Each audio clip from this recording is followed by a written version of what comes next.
Viešpatie Jėzau Kristau, per savo slėpinių pažinimą, Viešpatie, duok mums ragauti savo saldumą, leisk mums tave geriau pažinti. Mūsų Viešpatie, tiek mažai galima apie tave pasakyti, bet Viešpatie tai, ką leidi mums ištarti tuos žodžius, Viešpatie tuos mažus dalykus savo mažu protu, kiek liečiame per juos, leisk palies didžiuosius, leisk pažinti, paragauti tavo tikrąją tikrovę, tikrą tavo dangų. Ačiū tau, Tėve danguje, per tavo sūnų Jėzų Kristų. Amen. Garbė Jėzų Kristui. Tai pasiekėme finišo liniją. Ačiū Dievui, ar ne? Ne, labai gaila. Na, man irgi labai gaila. Kita vertus, nėra jokios finišo linijos, yra tik tais progresas ir didėjimas, augimas Viešpatie, kaip apaštalas Paulius sakė, iš šlovės į šlovę.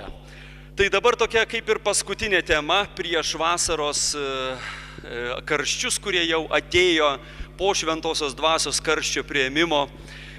Paprastai dera kalbėti apie bažnyčios metą, apie ypatingą laiką, kurį mes vadiname laiku per jį, su juo ir jame.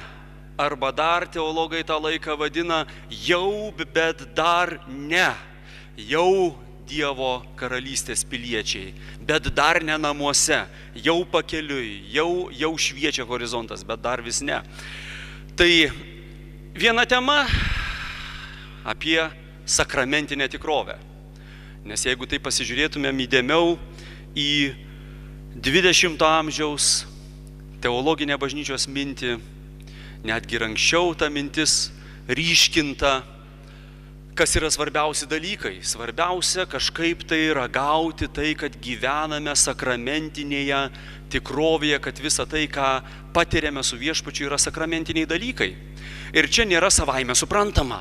Jeigu kalbame su mūsų broliais ir sesėm iš protestantiškų bendruomenių, jie sakytų, juk Viešpats pasakė aiškiai, kad reikia garbinti dvasioje ir tiesoje, arba dvasia ir tiesa.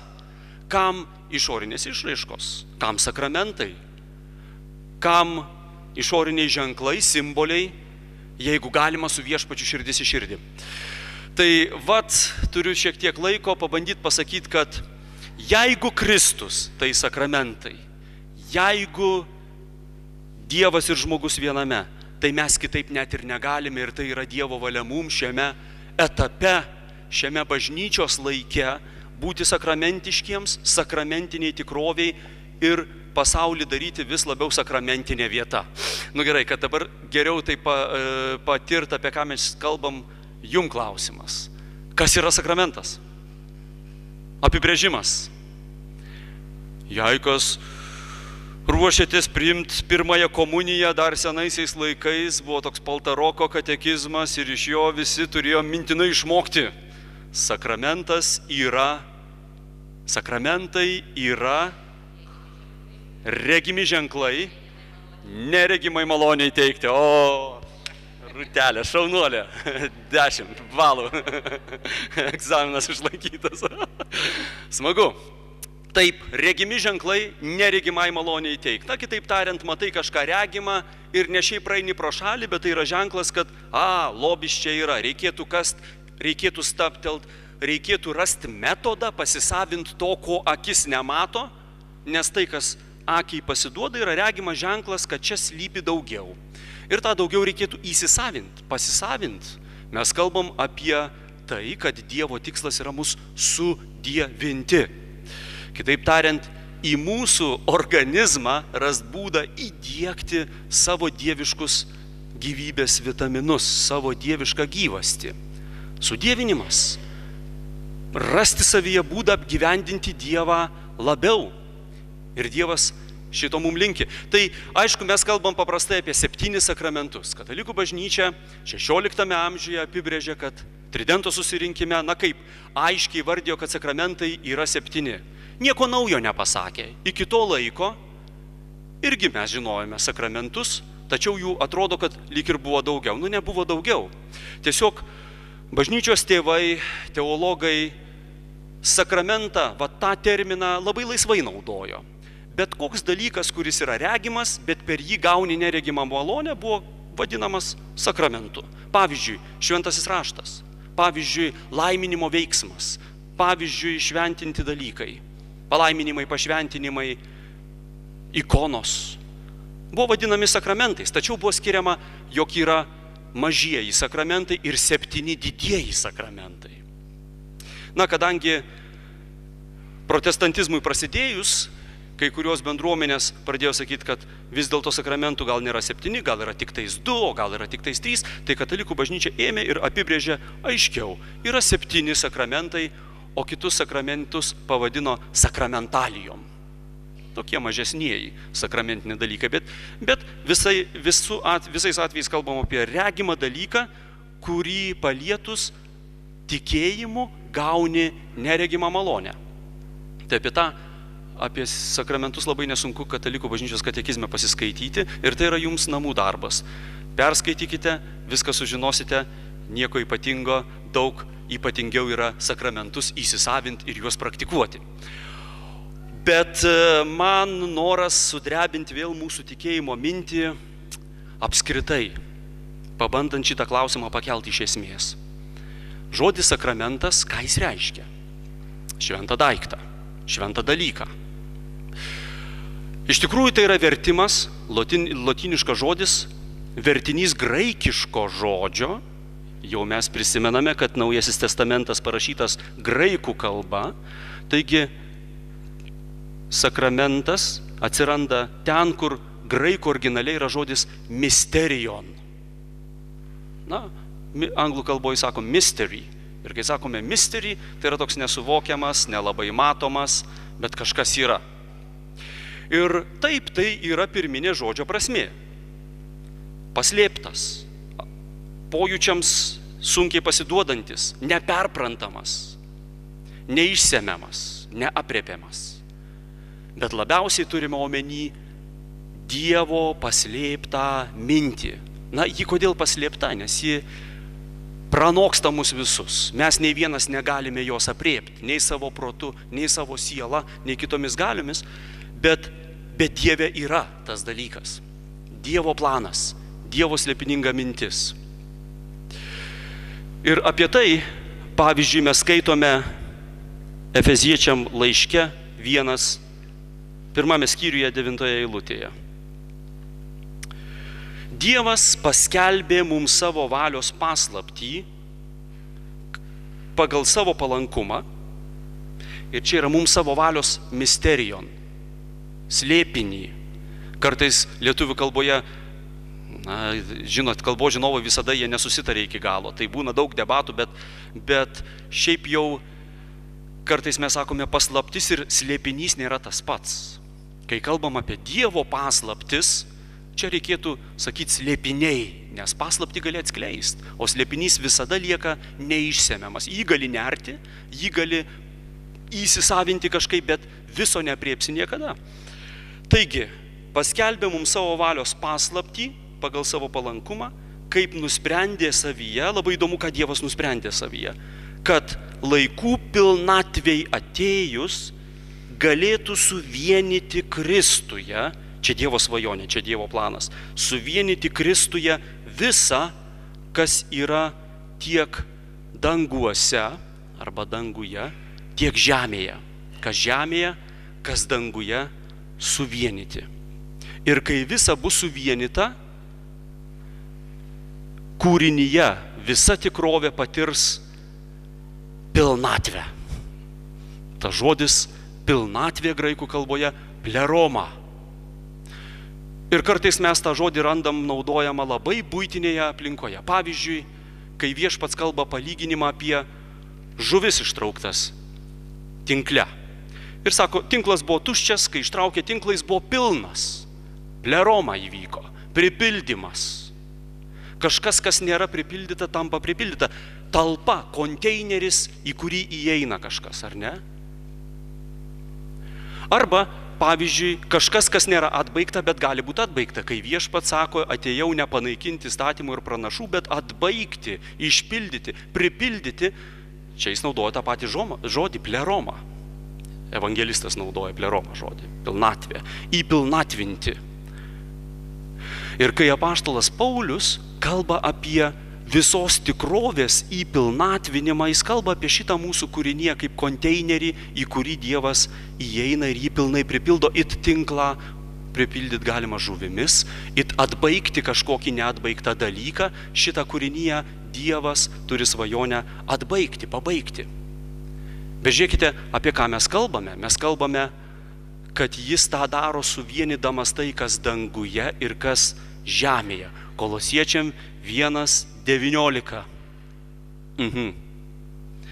Nes tėvui patiko Kristuje apgyvendinti visą pilnatvę, pleromą, visą ką, ar ne, ir per jį viską sutaikint su savimi. Dievas visus dalykus, tą sutaikint, labai toks aiškus žodis.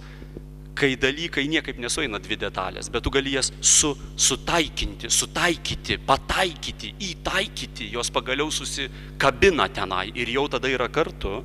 Tai Dievas, vienas kalbininkas man tokį įdomų dalyką pasakė, sako, pamylėti, susimylėti, pamylavati, pasigailėti. Lietuvių kalboje senoji vartosenai buvęs toks žodis miltas vanduo, pavyzdžiui. Tai vanduo, kuris gerai limpa prie kūno, jis nei per kietas, nei per minkštas, jis tiesiog labai gerai įeina į visus dalykus, kuriuos paliečia. Tai čia per Dievo gailestingumą Dievas kūrinyje, jis kaip miltas vanduo tai kūrinyje, jis įeina ir pripildo visą kūrinyje, ar ne? Taigi Dievas nori visą sutaikinti su savimi, darydamas Jėzaus kryžiaus krauju taiką. Per jį sutaikinti viską, kas yra žemėje ir danguje. Jeigu prisimena temą apie tikėjimą, mes kalbėjome apie dangų ir žemę ir sakėm, kad tai dvasinė tikrovė ir tikrovė, kuri pasiduoda mūsų 5 pojūčiam. Sakykime, fizinė, materiali tikrovė, mūsų žemiškoji tikrovė. Ir jeigu Dievas šitą kūrinyje stumia į tokį procesą vienijimo su dvasia, čia man yra įdomu tas klausimas, kokiagi turėtų būti mūsų Dievo patirtis. Pagaukit, kaip dažnai mes, ir mes visi, kažkaip tai suvokiam tą Dievą kaip kažką greta kūrinijos, be abejo, bet tokį, jis toks dvasinis ir kad bendraut su juo, reikia lyg ir palikti šitą sutvertą į pasaulį kažkaip tai. Su jo fiziniais dalykais, kažkaip tai išmokti nekreipdėmesio į mūsų kūną. Pavyzdžiui, daug tokių minčių, ar ne? Nedavalgyti, nedamiegoti, jokių būdų negalima mylėtis. Žodžiu, viskas yra taip greta to, kas vyksta mūsų kasdienoje. Mes turim tokį instinktą siekti Dievo kažkur tai tenai, ten kažkur tai. Bet žiūrėkite, kas gaunasi. Jeigu Dievas vienyje šitą regimą pasaulį su savimi, viską taiko vis labiau, iki to taško, kai jis pripildys visus dalykus, tai iš tikrųjų pagal Dievo planą vyksta ne pasaulio iškūnijimas, bet pasaulio vis didesnis įdievinimas. Dievas vis labiau įsikūnija visuose dalykuose. Kol galiausiai 1 Korintiečiam 15 Dievas pripildys visus dalykus, visais požiūriais. Tai kaip dažnai aš jaučiu, kad būti sudievintu, ar ne? Nesaldus susaldintas, negeras pagerintas, nedieviškas padievintas, sudievinti. Būti sudievintu nereiškia būti iškūnintu. Greičiausiai mums žmonėm net visiškai neįmanoma tokia kažkokia grynojo Dievo patirtis šalia kūrinių. Nes Dievas mūsų kūrė kaip šitos kūrinijos dalį, kaip šitos kūrinijos smaigalį, vedlius. Ir jis toliau tą kūrinį, tai buvo tik pradžia, jis toliau tą kūrinį vis labiau su savim vienyje. Ir jeigu mes pradedam žengti iš kūrinijos, savo tokiu religiniu instinktu, ar ne, užsimerkti, užsisklęsti, išvažiuoti, nepaliesti, nedalyvauti. Paulius apie tai nemažai kalba. Mes galim prasilenkti su Dievu. Nes Dievo procesas yra vis labiau įžengti kūrinyje, o jeigu aš siekiu vis labiau išžengti iš kūrinijos, mes galim tiesiog prasilenkti. Šventieji ir mistikai, kai kalba apie tai, kaip Dievas eina į dalykus, naudoja štai tokį įkaitintos geležies palyginimą. Kai geležis įkaitinama iki raudonumo, kas įvyksta? Ji susikomunijo, susiderina, susibendrina su ugnimi. Ir jau tada labai sunku atskirti, kur ugnis ir kur geležis. Štai tokiame dalyke. Šiaip geležis yra šalta ir sunki ir lėta. Ugnis yra šilta, šviečianti, netamsi ir karšta ir greita. Ir kai ugnis įeina į geležį, persmelkia, geležis įgauna ugnies savybių, nenustodama būti savimi. Tai yra ta pati geležis, bet geležis kitaip. Ir mistikai šitą palyginimą vartodavo, kai kalbėdavo apie mus, kai Dievas įžengė į mus, žmogus nesunaikinamas, mūsų buitis nesunaikinama, mūsų gyvenimas su visu žmogišku paprastumu lieka tas pats, bet jis vis labiau persmelkiamas Dievo dvasios ugnies. Žmogus tas pats, bet jau kitaip. Aš gyvenu gyvenimą tą patį, bet iš tikrųjų jau manyje gyvena Kristus, sako Paulius. Ir dabar pabandykite atskirti, kuris iš mūsų ką čia daro. Nelabai gali atskirti. Žmoguje yra Dievas, vis labiau įeinantis į tai, kas kūniška. Tai Dievo siekis. Ir štai kodėl susitikimo vieta su Dievu mums yra šis pasaulis. Nėra kažkoks kitas pasaulis. Ir būtent todėl mes krikščionys tikime prisikėlimu. Mes sakome, gerai, kai tu numirsi, siela atsiskirs nuo kūno ir tu sakai, ačiū Dievui, viskas baigta, visi. Ne, dar ne viskas baigta. Čia yra tarpinis etapas, čia momentas, čia yra kelionės stotelė. Viskas baigta, kai visi kūriniai tiek nuskaidrėja, kad geba nešti Dievą savyje. Liujisas duoda labai gražų palyginimą savo knygoje Didžiosios skyrybos. Tai yra tik palyginimas. Bet kai pragaro gyventojai mėgina artėti prie dangaus, jie neišvengiamai didėja. Nes žmogus kūrinyje, kuri atsisako priimti Dievą, žmogus, kuris atsisako būti persmelktas šventosios dvasios, jis džiūsta, jis menksta. Tiesą sakant, nieko ten ir nevyksta, jis tiesiog lieka pakelėje, nes kūrinyje nestovi vietoje. Ji traukiama į Dievo meilę ir tas, kas prisiartina prie Dievo, darosi į Dievą panašus. Mes esame kūrinyje, mums gal sunku patirti, kad kūrinyje didėja talpa Dievui įžengti, nes mums tai yra procesas. Bet tą akimirką, kai sakau, aš pats savo pakankamas, aš pats savo gyvenimo tikslas, aš stoju į pakelę ir viskas nujuda į šviesą, į dydį, į tikrumą, į daugiau dimensijų, prisimenate, ne, kai kalbėjom apie tikėjimą, o tu lieki 3D, tu lieki tas mažytis, tu lieki savo sukurtam danguje, kuris pasirodo ir yra tikrasis pragaras. Susitikimo vieta, kai Dievas siekia įžengti į kūrinyje, nesiek iš kūrinijos išžengti, siek kūrinyje šildyt, kaitint, kuo? Meilės ugnimi, kuri nėra tavo meilės ugnis, yra Dievo meilės ugnis tavyje. Ir pasirodo, kad kito kelio nėra. Viskas sakramentinama, viskas tampa ženklu teikiančiu Dievą, kame apsigyvena Dievo meilė. Štai pasirodo, kai viskas paprasta. Na, taip sąlyginai. Kas yra bažnyčia? Tai yra visi dalykai, kuriuose Dievas apsigyvena. Ilgainiui, galiausiai, pabaigoje, visa visata bus Dievo bažnyčia. Ji visa bus surinkta prie Dievo. Bet mes esam pirmieji vaisiai. Sekminės, pirmųjų vaisių šventės diena įvyko. Ką tai reiškia? Pirmieji egzemplioriai pasirodė. Tie, kurie sutinka, sako, Dieve, pildyk mus, persmelk savo ugnimi. Mes būsim tie šviečiantis gelžgaliai, ne tie tamsus ir šalti, ar ne? Norim būti įkaitinti tavo dvasios. Būsim pirmieji vaisiai iš to didelio derliaus, kuris bus pabaigoje nuimtas, kai Jėzus sako, grįž, ten pjautuvas toks bus, pereis ir visą kūrinį surinks į Dievo aruodą. Bet mes sako, mes pirmieji, mes ant tavo altoriaus norim dabar. Ačiū tau šventoji dvasia. Ir tai čia yra tas klausimas, koks bus ateities pasaulis. Jis nebus iškūnintas, jis nebus toksai vaiduokliškas, mes kai sakom dvasinis, sudvasintas.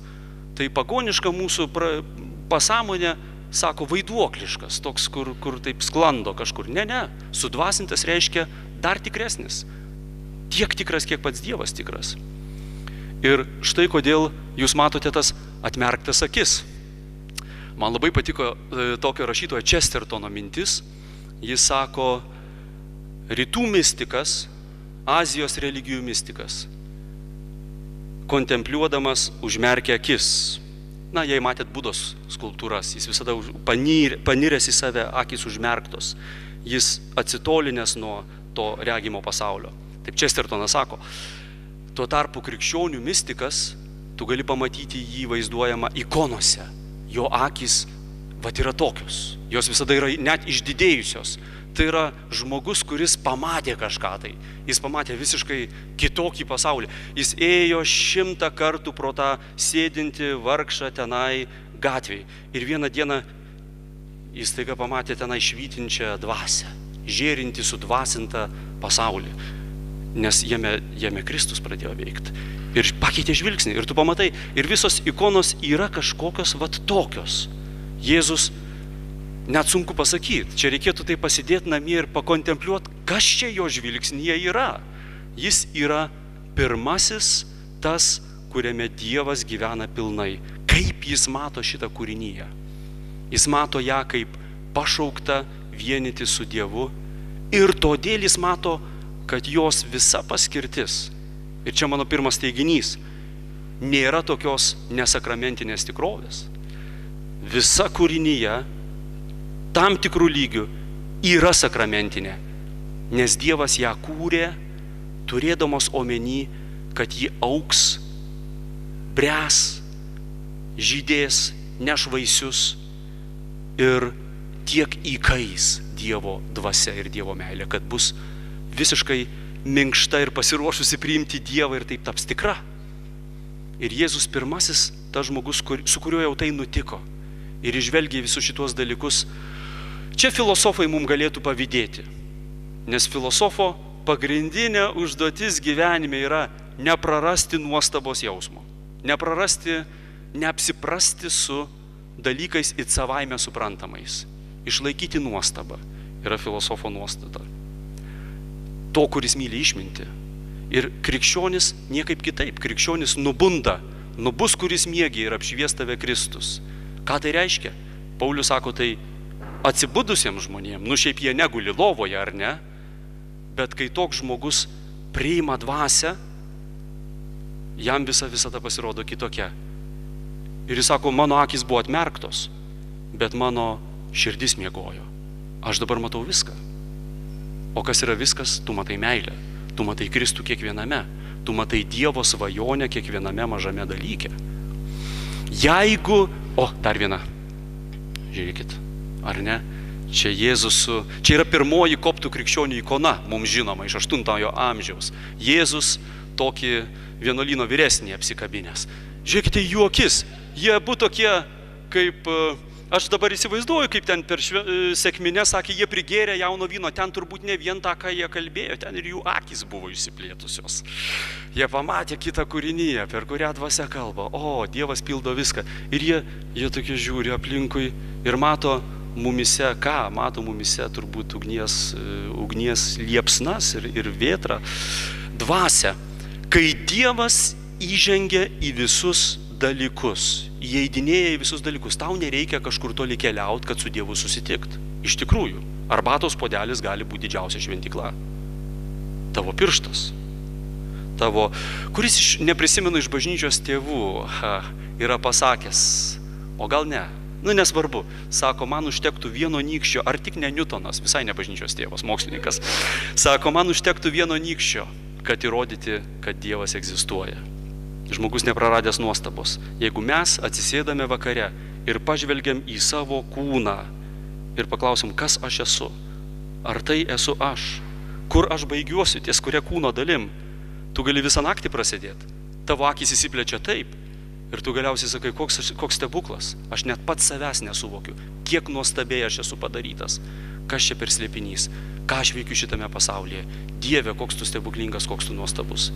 Tai yra naujai pamatyta kūrinyje, sakramentinė tikrovė. Aš turiu tokį įprotį blogą. Visą dieną, ypatingai vasarą, karšta. Tai jau naktį, aš kai jau atrodo, jau visiškai miegas pradeda laužt, aš dar truputį pasėdžiu ir tada jau sėdžiu iki 4, 5, neišeina užmigt. Kažkaip darbai, visokie skaitai. Ir paryčiais gyvename mes gamtoje, 4 ryto maždaug. Jau ten prasideda paukščių šlovinimas. Ir tu išeini į lauką, viskas, tau nereikia jokios papildomos metodikos melstis. Tu stovi ir galvoji, Dieve, ruošiausi eiti miegoti, o dabar nejaugi prastovėsiu čia iki kito vakaro. Tai yra taip nuostabu. Dievas smogia savo buvimu iš kiekvieno lapo, iš kiekvieno miglos dvelktelėjimo, iš kiekvieno paukščio pyptelėjimo. Tai yra toks grožis, tai yra tikrovė. Dievas davė šitą dalyką kaip pirmąjį sakramentą. Jis yra kūrinijoje, bet jis yra vis labiau, palaipsniui vis labiau. O, kaip gražu, žiūrėkit, kaip nuostabu. Šitie dalykai yra ne veltui, jie traukia mus prie Dievo, jie kviečia vienyti su juo. Gerai, tai sakramentai, o sakramentai rodo viršūnę šito proceso. Kitos viršūnės mums nėra dabar šitoj tikrovėj. Sakramentai yra sutirštintas parodymas, kaip čia viskas gali būti. Krikštas. Ir dabar pabandyk pasakyti, kokiu būdu Kristaus gyvybė, Kristus į žmogų įeina, jį apglėbia per tą vandenį. Ar jis ant to vandens užsėdęs, ar jis tenai dalelėse, čia ne tas klausimas. Atsimenat, geležis persmelkta ugnies. Bet tai yra materialus dalykas. Ir mes net nesakome, kad vanduo turi sielą. Žmogiškos tai tikrai ne. Ir staiga visiškai pajėgus perteikti Dievo malonę, kai sujungiama su Dievo mintimi, su Dievo žodžiu. Tai yra mums tiesiog smogia žinia, štai į ką visa kūrinyje yra pakviesta. Kūrinijos kūnas ir kraujas, duona ir vynas, žemės kraujas, žemės kūnas, tampa Dievo kūnu, Dievo krauju. Čia yra kažkas tokio. Štai į ką visa kūrinyje pašaukta. Kad galiausiai visa, kas būtų Eucharistija, visa, kas šitai pat lengvai priimtų Dievo buvimą, įsileistų Dievą. Tai sakramentai yra tie regimi dalykai, kurie ne tik kalba apie Dievą, bet ir jį teikia. Jie tuo Dievu jau yra. Čia yra sakramentinė mistika. Čia reikia gyvenimo, kad pradėtų suprast. Aš jaučiuosi to nesuprantas, bet kažkaip truputėlį čiupinėju. Kažkaip mums tą katekizmą sako, mums Naujasis testamentas tą sako. Labai įdomų palyginimą girdėjau vieno kunigo, amerikiečio, lietuviškos kilmės. Jeigu žinote tą giesmę, trokštu aš. Kas žino, nežino. Tai vat, kunigas Margevičius sukūrė šitą giesmę. Jis dabar Amerikoje. Girdėjau jo paskaitą. Liturgistas. Sako, kaip čia pasakyti, yra skirtumas tarp ženklo ir simbolio. Ir kai kalbam apie liturgiją, mes iš tikrųjų kalbam labiau apie, taip mes naudojam žodį liturginis ženklas, ar ne? Bet šiaip turim omeny labiau tą tokį simbolį. Kuo skiriasi liturginis simbolis nuo paprasto ženklo? Arba šiaip netgi ženklas nuo simbolio. Ženklas rodo į tikrovę, kurios čia dabar nėra. Pavyzdžiui, vairuoja automobilį, pamatai ženklą geležinkelio pervaža. Tai geležinkelio pervažos nėra tame ženkle. Ji yra tenai už 200 metrų. Ženklas nurodo, kad tu ten rasi. Bet štai kitas dalykas, pavyzdžiui, meilės bučinys. Meilė nėra kažkaip greta bučinio, ji yra bučinyje. tas regimas dalykas iš karto teikia tą, ką ir vaizduoja. Tai kai kalbame apie bažnyčios liturgiją, sakramentus, mes sakome du pagrindinius dalykus. Viena vertus tai yra tikėjimo sakramentai. Tai yra dalykai, kurie pasakoja apie Kristų. Na, kitaip tariant, ten yra istorija. Liturgiją galime perskaityti. Įžengę į gerai įrengtą bažnyčią, neturėtumėm turėti problemų su mūsų vaikučiais. Nes vaikutis eitų ir visada sakytų, tėti, o ką šitas reiškia? O kas čia? O kodėl čia taip? Ir mes turėtumėm ką pasakot. Žvakės liepsna, šventoji dvasia. Sudėti rankas, ar ne, maldai. Kodėl? Įdėti rankas į didesniojo rankas. Priklaupti, atsiklaupti. Sumažėjai prieš tą, kuris didesnis. Trankyti savo sielos vartus. Sielvartai, ar ne? Sielos vartai. Esu šventas, esu labai šventas, esu kaltas. Kad atsivertų širdis, ar ne? Kas čia dar? Daugybė, išskleisti rankas, kaip Kristus ant kryžiaus.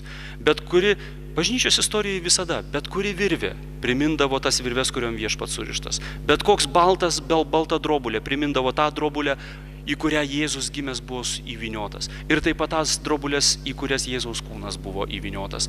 Kiekvienas vandens lašas primena visus Senojo testamento dalykus. Raudonoji jūra, vanduo iš uolos ištryškęs, kai Mozės kelia ten lazdą, ar ne? Nojaus tvanas, taip pat, ne Nojaus, bet tvanas, kurį patyrė Nojus. Tavo krikšto mirtis ir prisikėlimas. Kana ir taip toliau. Kunigas įpila vandens į taurę vyno. Žmogiška Kristaus prigimtis su dieviška prigimtimi. Primena, pasakoja, visą istoriją, visą dalyką gali papasakoti, bet ne vien pasakoja, ne vien tikėjimo sakramentai, bet ir išgelbėjimo sakramentai. Tai, ką pasakoja, teikia, dovanoja. Šitie dalykai, jų jėga, jų galia yra tuose veiksmuose. Ir tai nėra kažkokia tai magija, tai tiesiog yra Kristaus tęsinys.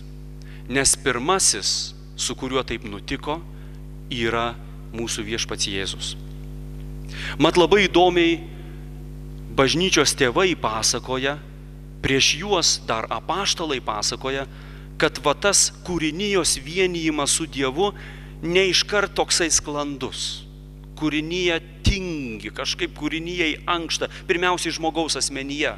Žmogus svarsto, ar man atidaryti vartus Dievui, o gal man atidaryti vartus tik tais pačiam savo, gal aš pats savo pakankamas, gal man likti ankštu, kai kokonas turi tapti drugeliu. Jeigu jis turėtų laisvę, klausimas, ar jis rinktųsi patirti šitą visą procesą, kai viščiukas turi išsiristi iš kiaušinio.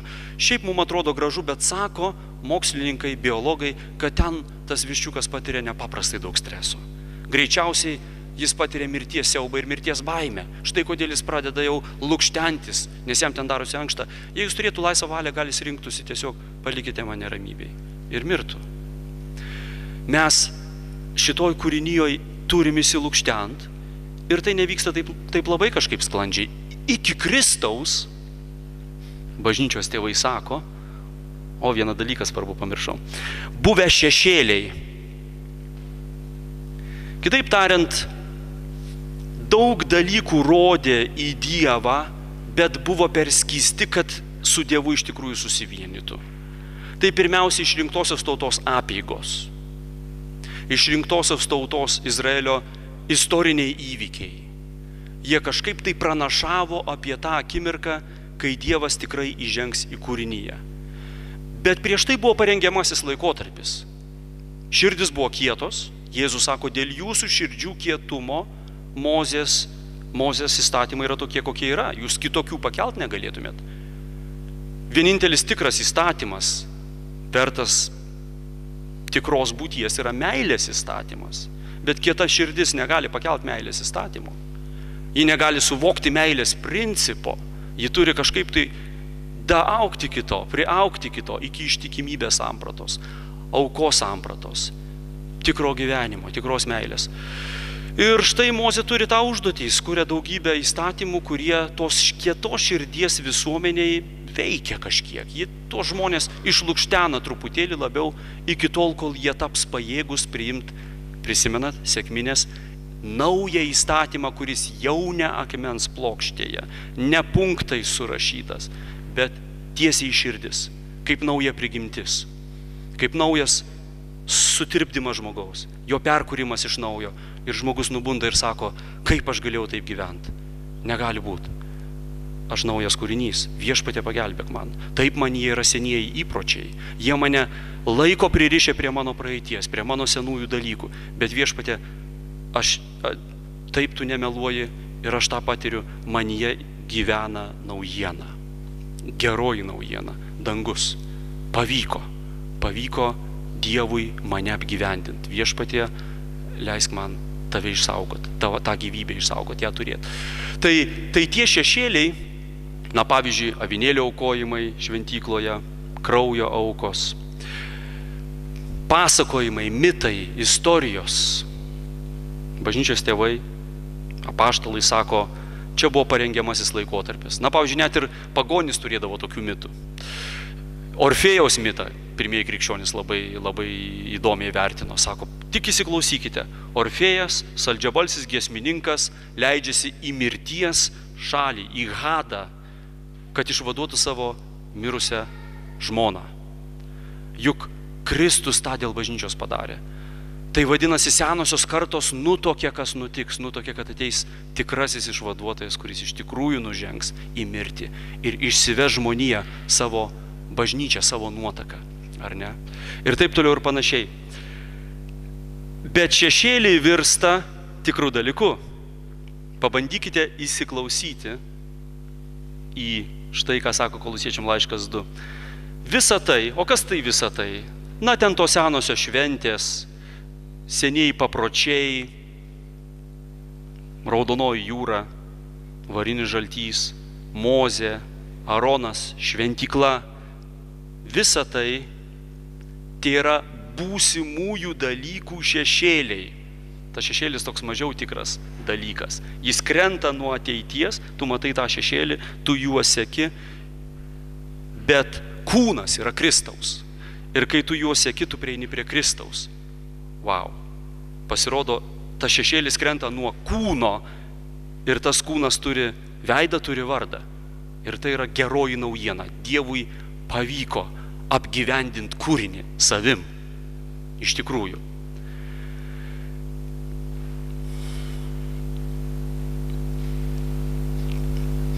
Ir kai kalbame apie liturginius simbolius, mes pirmiausiai sakome, Kristus yra pirmasis liturginis simbolis, Kristus yra pirmasis sakramentas. Visa kita yra tik tais kopijos, tik tais pratęsimas. Pats tas žodis, mes taip įpratę esam girdėti, sako, tai populiariai vartojamas tas simbolis žodis kaip tokiam mažesniam dalykui pasakyti. Sako, čia tik simbolika, čia, žinai, toks netikrovė. Bet iš tikrųjų žodžio prasmė yra kaip tik nurodanti į tikrovę. Graikų kalboje tas simbalein yra sumesti į vieną.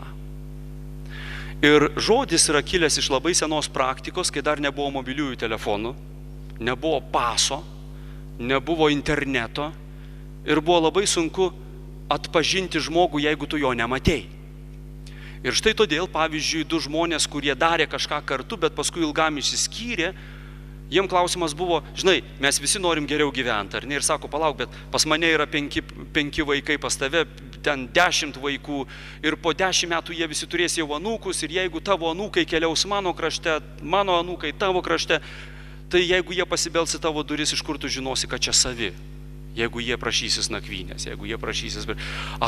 Tai darykime atpažinimo ženklą. Ir jie imdavo kokį nors papuošalą arba molio šukę, galėjo žiedą, lauždavo per pusę ir vieną dalį imdavo vienas, kitą dalį imdavo kitas. Ir tai buvo atpažinimo ženklas.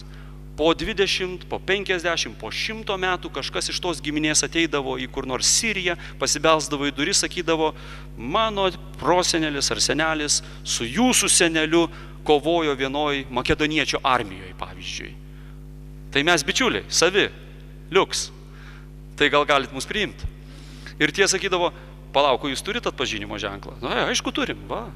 gerai, anie eina į iždinę, atsineša tą seną reliktą ir jie deda tą žiedą kartu ir daro tą simbalein veiksmą. Sin. Priešdėlis, ar ne? Sinodas, sinoikija, sinergija, simbiozė, sudėti vieną. Turbūt gal nelabai, o gal, nežinau. Sinodas, susirenka. Sudeda į vieną, balein sumesti į vieną. Ir sako, atitinka, atpažinom. Ką tai sako apie sakramentus, ką tai sako apie Kristų, ką tai sako apie bažnyčią. Kai kalbam apie simbolį, mes sakom, kad mes turim vieną dalį. Tai, ką mes čia turim, yra tik viena dalis. Ji veikia ir ji yra skirta tik tais būti kartu su kita dalim, kurios mūsų akis gal taip stipriai nemato. Ir šiuo atveju mes turime regimus ženklus ir jeigu turime tą ženklą, Jėzaus vardu naudojamas tas ženklas sudeda kartumus su neregimąja Dievo malonė, su neregimąja Dievo tikrove.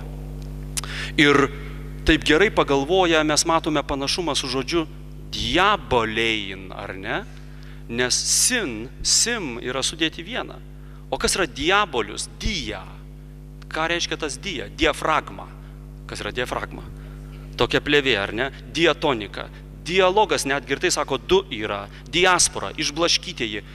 Tai yra Dievo priešininkas. Jis siekia, mes kalbėjom, Dievas siekia įkūnyti, įeiti visus dalykus. Šitas siekia visus dalykus išblaškyti, suskaldyti, supriešinti, kad nebūtų to milto vandens, kad nederėtų niekas, kad nebūtų jokios komunijo, bendrystės, diabalein. Jis irgi meta, bet į priešingas pusės. Ir ateina Kristus, kuris yra pirmasis tikras sinbalein. Jis jame pačiame, jo kūne jau yra žmogystė, žemės kirminas, sumestas kartu su dievystė, su dangos valdovu, viename. Jis yra pirmasis simbolis. Ir šia prasme visi, kas šliejasi prie regimo Jėzaus Nazariečio, šliejasi savaime, liečiasi savaime ir prie tos kitos neregimosios pusės. Jie tartum deda tas žiedo dalis į vieną. Jie daro atpažinimo ženklą. Jie tartum stovi prie Dievo durų, beldžiasi ir sako, į tavo namus gal galima. Darykim sudėjimą. Taip, mes esam Kristaus broliai, mes esam Kristaus seserys. Aišku, čia nėra labai sudėtinga, ar ne? Jeigu dar tai pažaisti vaizdiniais, tada aš jūsų dar ir tokį klausimą paklausiu. Kodėl nuskendo Titanikas? Matė tą filmą? Ne? Aha, jo. Ten daina tokia labai graži, Celine Dion. Ta scena, kur ten kažkaip tai labai, nuostabu. Bet Titanikas nuskendo, kaip būtų gaila. Kodėl? Kokia buvo priežastis? Jis užplaukė ant ledkalnio. Kodėl Titanikas užplaukė ant ledkalnio? Ne šiaip ant ledkalnio užplaukti nebuvo Titaniko įgulos planuose. Kodėl jis pataikė ant ledkalnio? Nes jis nematė. Jie nematė. Buvo naktis, o ledkalnis didelis dalykas ar mažas? Baisiai didelis. Tai kaip įmanoma nepamatyti tokio didelio dalyko? Nes jis yra po vandeniu. Tai labai labai paprasta. Ir tai yra tas pats su sakramentais. Sakramentai, ta prasikišanti dalis. Sakramentas yra Dievas. Sakramentas teikia malonę. Prisimenat, malonė yra pats Dievas, paties Dievo gyvastis. Neaprėpiamas dalykas. Bet ta regima dalis, tas Dievas kūrinėje prasikiša į mūsų tą kūrinėje tokių smaigalių, tokių mažytę viršūnėlę. Ir jei tu nesi atidus, jeigu neturi, kaip Benediktas XVI popiežius sakė, to specialaus sakramentinio, liturginio žvilgsnio, tu gali labai lengvai praeiti, nepastebėjęs. Tau šitie dalykai, kurie teikia išgelbėjimo užtaisą, jie gali visiškai nieko tau nereikšti tavo gyvenime, jie gali nedaryti jokio poveikio, jokio pasikeitimo. Tu per juos gali pračiuošti, juos neatkreipdamas dėmesio. Sakramentai reikalauja dėmesio. Dar šiurpesnė dalis yra, prisimenat, aš sakiau, kad sakramentas yra tik repeticija. Sakramentai yra tik pavyzdys, kaip tai gali būti. bet Jėzus kalba apie kitus sakramentus. Ir štai ką reiškia tas klausimas prieš šitą paskaitą, kaip sakramentai mano gyvenime, o kaip jie prasitęsia toliau. Ar aš išėjęs iš bažnyčios po sakramentinės praktikos ir viskas? Jėzus kalba apie žiaurų pavojų nepastebėti. Ką padarėt kitam, padarėt man. Mažiausiam broliui ką padarėt, man padarėt. Elkite su kitais taip, kaip norit, kad su jumis elgtųsi. Ir prisimenat tą palyginimą apie nedorą tarną, apie tą godų tarną, kuriam valdovas atleido viską. Jis atleido didžiulę dovanojo skolą. Ir tas tarnas eina laimingas ir staiga pamato kitą savo bendradarbį, kuris tam skolingas labai nedaug palyginti. Ir jis puola ir smaugia jį, sako, kada grąžinsi skolą. Pagailėk manęs, sako, aš tikrai tau atiduosiu. Bet šitas aptemęs visas nuo godulystės, nuo pykčio, jis įduoda tą į vergvaldžių rankas, kol neišmokės visos skolos. Valdovas tą sužinojęs labai nuliūsta. Bet čia Jėzus kalba apie sakramentinę tikrovę. Tai yra žmogus, kuriam viskas dovanota, bet jis neturi pastabumo, jis nebudrus. Jis neišgirdo kvietimo pabus, kuris miegi, jo akys neatsidarė, jo akys neprasiplėtė, kaip tose ikonose, ir jis čiuožia toliau per šitą tikrovę, pirkdamas ir parduodamas ir nieko nepastebėdamas. Ir čia yra pačios šiurpiausios mūsų liturginio tingumo pasekmės. Jeigu liturgija baigėsi bažnyčioje, tada ji neįvyko mano gyvenime, nes liturgijos tikslas yra užkrėsti visą mano tikrovę, persmelkti visą mano tikrovę. Aš minėjau arbatos puodelį, norėjau truputį sukrėsti, tokį išvis mažą dalyką, bet ką čia arbatos puodelis? Kiekvieną dieną sutinkam daug svarbesnius sakramentus nei arbatos puodelis. Tu sėdi kavinėje prie stalo, įeina žmogus drebančiom rankom, prašo 1 euro. Ką tu darai? Aš nežinau. Čia yra dar išminties klausimai. Bet yra dar vienas būdas – pračiuošti nepastebėjus. Ir va šito mums neleidžiama. Šitas reiškia, kad mes nepataikome į taikinį, mes nepataikome į Dievo karalystę. Mes nepataikom į kūrinijos pripildymą Dievo meilę. Negali likti abejingas. Nes tikrovė tikrai yra sakramentinė ir bus vis labiau. Taigi, Jėzaus atsimainimu pradėjom mūsų paskaitas, jų ir pabaigti galime. Mes pamatome, į kokią kūriniją esam kviečiami. Tas, kuris ant kalno, yra tenai. Jis yra pirmasis sakramentas. Jis yra pirmasis dalykas, kuriame Dievas pilnai gyvena. Kai Jėzus prisikėlė ir tapo, kabutėse, sudvasintas, įžengė į tą dar didesnę tikrovę, jis nepaliovė būti kūniškas, ten nebuvo nukirpta jo visa sauskelnių praeitis. Jo visa žmogiška patirtis buvo įtraukta į trejybę, bet perkeista. Ir tai yra kontempliacija mums. Nuo šios akimirkos mano gyvenime aš atveriu akis ir žiūriu į mažus dalykus. Nes dideli dalykai patikimi tik tais tam, kas ištikimas mažuose. Ir jei pražiūri mažus, apie didelius gali pamiršti. Ypatingai liūdniausia, kai visą gyvenimą galvoja apie pačius didžiausius dalykus, kaip tu paveldysi tą Dievo karalystę, ten kažkada rytoj. O šiandien esi nekantrus kalbėdamas su savo mama, esi grubus kalbėdamas su savo žmona, esi nemeili apkabindamas savo vyrą, ir savo vaikui nerandi laiko. Ir mes visi esam pakeliui, mes esam labiau ne kaip tas, bet kaip šitie 3 apačioje. Bet ačiū Dievui, kad jie vaikščiojo toliau su Jėzu.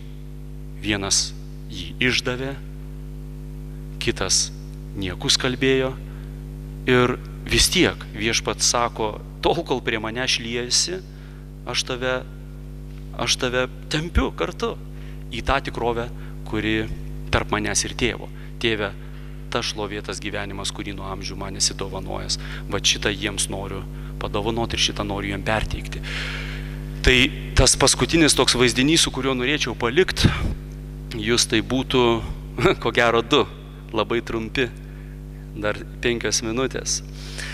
Kaip Jėzus įsteigė sakramentus? Čia tokia truputį kitokia mintis, nei mes esame įpratę girdėti.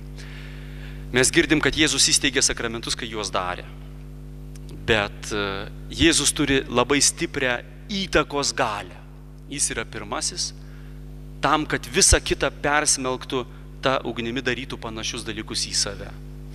Tai bažnyčios tėvai labai dažnai sakydavo, kad Jėzus kai kuriuos dalykus specialiai lietė, kad jiems perduotų savo gyvybę. Pavyzdžiui, kodėl Jėzus, būdamas šventas, turėjo vis dėlto krikštytis atgailos krikštu. Tai visokių ten paaiškinimų būdavo, iš solidarumo su nusidėjusia žmonija kažkaip kartu jis ten va. Bet labai ryški mintis buvo, kad Jėzus iš tikrųjų yra tas, iš kurios spinduliuoja atominė Dievo meilė, Dievo gyvastis, Dievo šviesa. Ir jis įbrido į tą vandenį, kad vandenį užkrėstų savimi, kad įlietų savo dvasią į tą vandenį. Ir nuo to laiko vanduo naudojamas Jėzaus vardu teikia Jėzų Kristų. Ta patį dalyką. Vanduo tampa nešėjas Dievo, taip kaip Jėzaus kūnas ir žmogystė buvo nešėjas Dievo. Ir čia yra labai pavojinga mintis, tam tikra prasme, bet labai gili ir stipri, kad ilgainiui visa kūrinyje bus Dievo nešėja. Jėzus ateina į Kanos vestuves, jis paliečia vestuves ir nuo to laiko santuoka Jėzaus vardu švenčiama.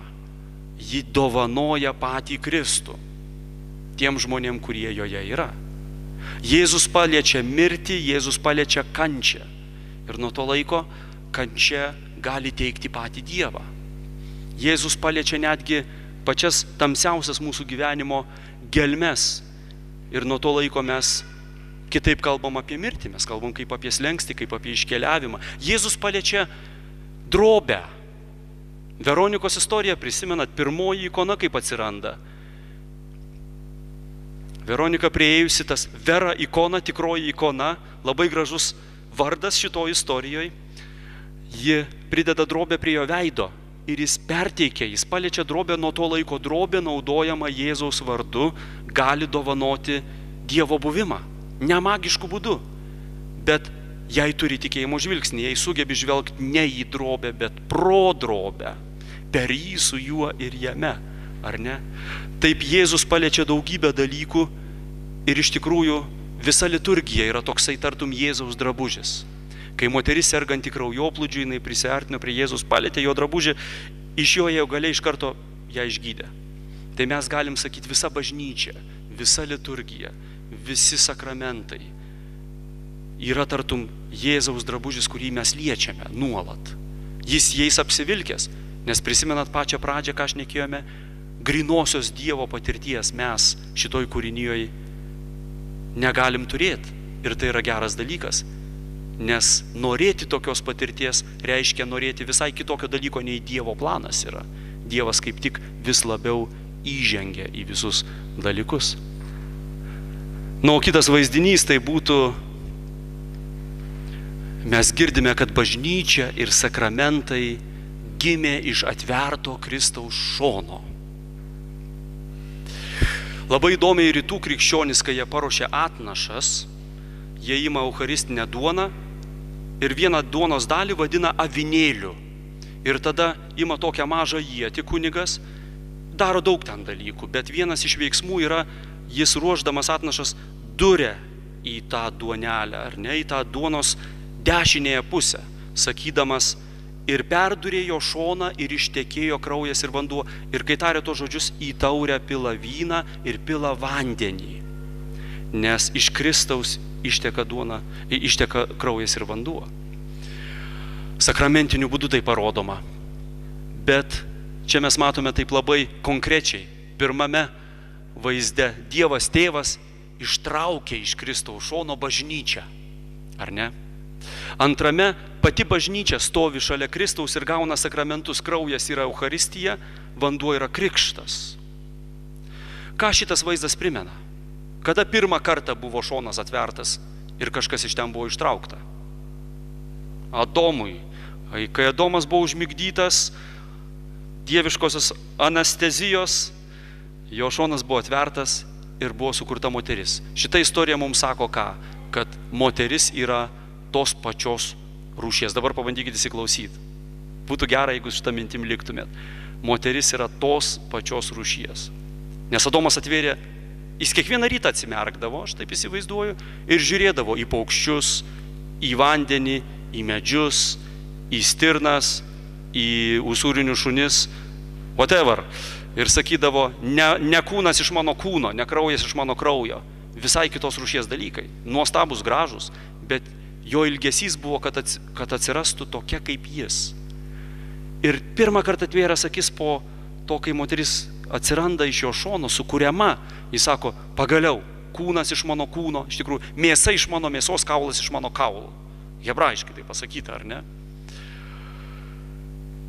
Nei aukštesnė, nei žemesnė, tos pačios prigimties, tokia kaip aš, to paties orumo, su tuo pačiu pašaukimu pasaulyje. Tai kai Jėzus atmerkia akis po savo mirties ant kryžiaus, ką jis pirmiausiai pamato? Jis prieš tai sakė, aš iš aukštybių, jūs iš pažemių. Bet jis daug kalbėjo, kad mus kviečia į Dievo pilnatvę. Kad tai, ką jis turi su tėvu, mum nori dovanot. Tai kai jis atmerkia akis, jis pamato bažnyčią ir sakramentus, savo nuotaką. Ir jis ištarė, pagaliau, mėsa iš mano mėsos, kaulas iš mano kaulo, siela iš mano sielos, prigimtis iš mano prigimties, tokia kaip aš, tėvo dukra, kaip aš tėvo sūnus, tos pačios prigimties, sužadėtinė, to paties orumo. Tai ir čia prasideda gerosios naujienos, iš tikrųjų prasideda paskutinysis visatos etapas, Dievo vis labiau pripildymas visų dalykų. Tai ačiū labai jums už tai, kad jūs mylite Dievo slėpinius taip stipriai, kad pakeliat net ir tokį netobulą jų perteikimą, bet ta proga todėl tiesiog Dievui pasakykime ačiū už šitą laiką. Mūsų viešpatie Jėzau Kristau, Tėve danguje, nuostabusis sutvėrėjau, turėjęs amžiną svajonę apie mus. Tėve, apie kiekvieną tą žolės stievą, apie kiekvieną šitą vandens lašą, apie kiekvieną tą atomą. Į ką tai gali pavirsti viešpatie? Į ką tai yra pašaukta tapti? Kuo tai pašaukta tapti viešpatie? Kaip tas indas, į kurį naujas vynmaišis ateina, turi būti perkeistas viešpatie. Ir tai tokie slėpiniai, Tėve, taip net ir nedrąsu kalbėti mūsų žmogiškai žodžiais apie juos. Bet viešpatie, mums labai svarbu, nes mūsų širdžių indas yra tas indas, kuris yra mumyse. Vienintelį turim tą.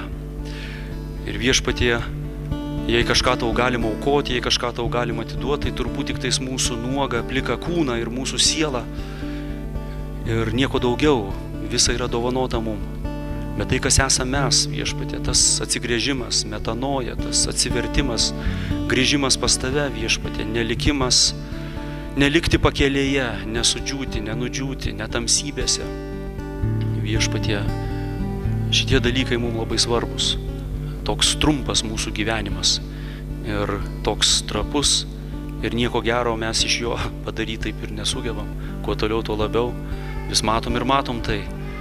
Jėzau Kristau, tad norėtumėm tavo rankose išlikti, nes tu esi viltis gyvenimo apsčiai, viešpatie, kad šaltinis mumise atsiras. Ne vien juodoji skylė, viešpatie, ne vien juoda, bet ir ryškios tavo dangaus spalvos. Viešpatie, ačiū tau už žadinimą, ačiū tau už budrinimą. Viešpatie, šiurpu, kai rodai, bet mes nežiūrim. Ir todėl dvasia šventoji, daryk mūsų dvasios ausis, mūsų sielos akis labai judres ir gyvas. Viešpatie, primink mum tą poreikį klausytis, poreikį matyti Viešpatie. Taip kaip tavo angelai danguje tau artimi. Viešpatie pastebi viską, pastebi daugybę dalykų. Viešpatie, o mes, kurie pašaukti, priim tave kaip ugnį, ta geležis priima, visiškai persismelk tavim. Staiga it negyva materija, kurti, akli, kaip tie stabai, kurie nieko nemato. Tokie būnam taip dažnai. Tai Viešpatie, drebink mus per mūsų gavėnės, per mūsų adventus, per mūsų sąžinės patikrinimus, per mūsų išpažintis, per mūsų šlovinimus, per mūsų liturgijas, per mūsų namiškius, per mūsų vaikus, per mūsų žmonas, per mūsų vyrus, per tėtį ir mamą, per kaimyną, per bendradarbį, per kiekvieną sutiktą netyčią ir staiga iškart sustoti, iškart su dėmesiu Viešpatie. Norėtumėm tokie būt, nes tu toks buvai, kai Zachiejus tarė vieną žodį.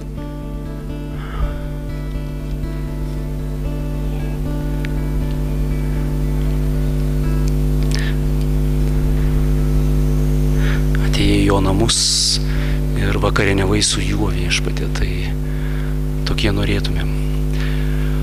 Garbė Tėvui ir Sūnui ir Šventai Dvasiai, kaip buvo pradžioje, dabar ir visados ir per amžius. Amen.